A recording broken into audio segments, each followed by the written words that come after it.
তুই রাগ মায়ের সাথে করিস? তুই কে রে? তুই কি রে? তুই কত নরম ছিলি তুই জানিস? তোর পায়খানার প্রেশার আসছে তুই বলতে পারিস নাই, এটা কখন বের হয়ে গেছে সেটাও তুই বলতে পারিস নাই। তুই এটা হাতে নিছিস আর তুই পায়খানা খাচ্ছিস। তোর ওই অবস্থায় তোর নিরাপত্তা দিয়েছে সে,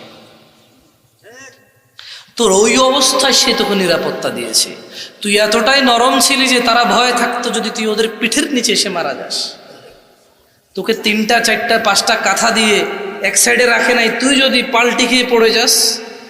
নিজেরা স্বামী স্ত্রী একটু কম জায়গায় শুয়েছে, কখনো কখনো মেঝেতে বিছনা করে তোর বাপে শুয়েছে, তোর মা তোকে নিয়ে খাটে শুয়েছে, তুই যাতে না পড়ে যাস।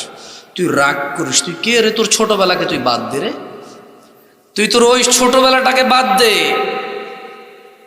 যখন তোর মা তোকে এভাবে ধরছে তোর ভালোর জন্য। তুই খাস না এইভাবে 5 রকমের ডাল দিয়ে 3 রকমের সবজি দিয়ে তুই খাস না, তোকে এইভাবে জোর করে খাওয়াইছে, তুই খাবো না বলতে পারিস নাই। তুই ওই ছেলে রাগ দেখাস রে, ওই ছেলে রাগ দেখাস তোর মায়ের সাথে। বললো যে 3 ভাই আছে, মায়ের জামা কাপড় ঈদে আমিই কিনে দিই, মা অসুস্থ হলে ডাক্তারের কাছে আমি নিয়ে যাই।